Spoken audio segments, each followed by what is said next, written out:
আসসালামু আলাইকুম ওরহমতুল্লাহি ওবারাকাতুহ। খামার বাড়ি বিডিতে সবাইকে স্বাগতম।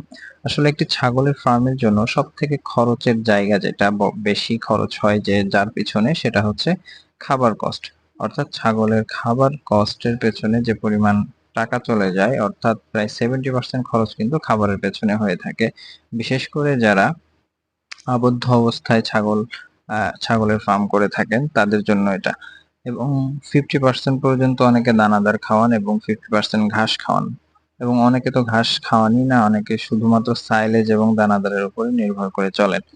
তো সেক্ষেত্রে কিন্তু ছাগল থেকে লাভ বের করাটা অনেক টাফ হয়ে যায়। এজন্য একটা ছাগল খামার থেকে লাভ বের করার জন্য আপনাকে খাবার খরচ যতটা রিডিউস করা যায়, খাবারের খরচ যতটা কমানো যায়, লাভের পরিমাণটাও কিন্তু ঠিক ততটাই বেড়ে যায়। সো আপনি যদি ঘাসটাকে ফ্রি সোর্স থেকে কালেক্ট করতে পারেন এবং পুরো খাবারের কস্টের অর্থাৎ পুরো 90% খাবারে যদি আপনি শুধুমাত্র ঘাস দেন, সেক্ষেত্রে কিন্তু আপনার প্রায় 50% এর উপরে আপনার খরচ বেঁচে যাবে। কারণ বাকি সাপ্লিমেন্ট, চিকিৎসা বাবদ ওষুধ আরো অন্যান্য যে সমস্ত খরচ আছে সেইগুলো মেনটেন করে এরপরে আবার খাওয়ানো বাবদ যদি আপনার 70% কস্ট চলে যায়, সেক্ষেত্রে কিন্তু আপনি অনেকটাই লসের সম্মুখীন হবেন এবং লসের কাছাকাছি থাকবেন।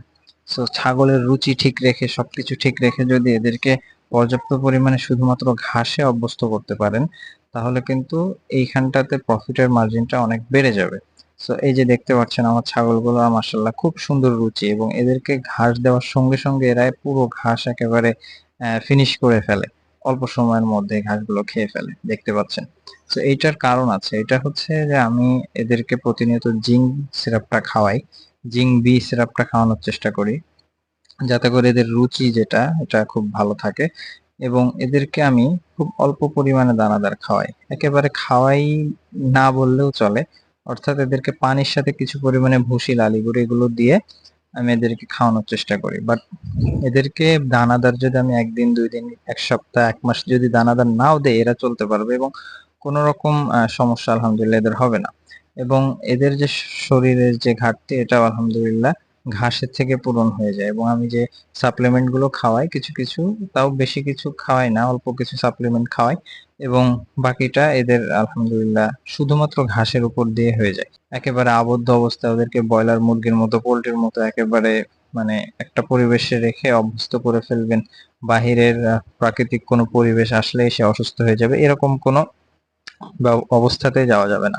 অর্থাৎ একে পুরোপুরি ন্যাচারাল ওয়েদারের মধ্যে তাকে বড় করতে হবে। অর্থাৎ একটু বৃষ্টি, একটু রোদ, আবদ্ধ অবস্থায় পালন করেন ঠিক আছে, তারপরেও তাদেরকে এই সমস্ত প্রাকৃতিক যে বিষয়গুলো আছে, অর্থাৎ একটু শীত, একটু গরম, আবহাওয়া চেঞ্জ হয়, তো এগুলোতে অভ্যস্ত করে ফেললে আলহামদুলিল্লাহ ছাগলের অনেক অসুখ বিসুখ কম হয়। দেখতে পাচ্ছেন আমাদের ছাগলের রুমটা এই অবস্থা থাকে সকালবেলা, এবং এদের পরিষ্কার পরিচ্ছন্নতার বিষয়ে খুব গুরুত্ব দিতে হয়।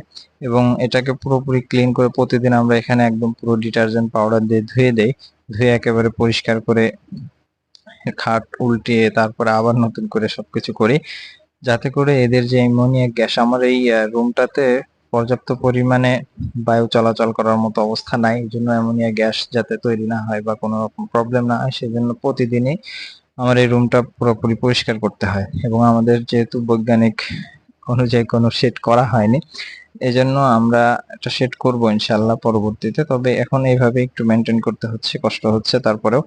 তো দেখতে পাচ্ছেন যে একটু কষ্ট করলে কিন্তু ছাগলগুলো আলহামদুলিল্লাহ খুব সুস্থ থাকে। সো এই অলসতাটা করবেন না অনেকেই। এবং এই অলসতাটা করলে কিন্তু অনেক বড় একটা লস হয়ে যাবে। আপনি অবশ্যই পরিষ্কার পরিচ্ছন্নতার দিকে খেয়াল রাখবেন অবশ্যই। সকলে ভালো থাকবেন ইনশাআল্লাহ। আসসালামু আলাইকুম ওয়া রাহমাতুল্লাহ।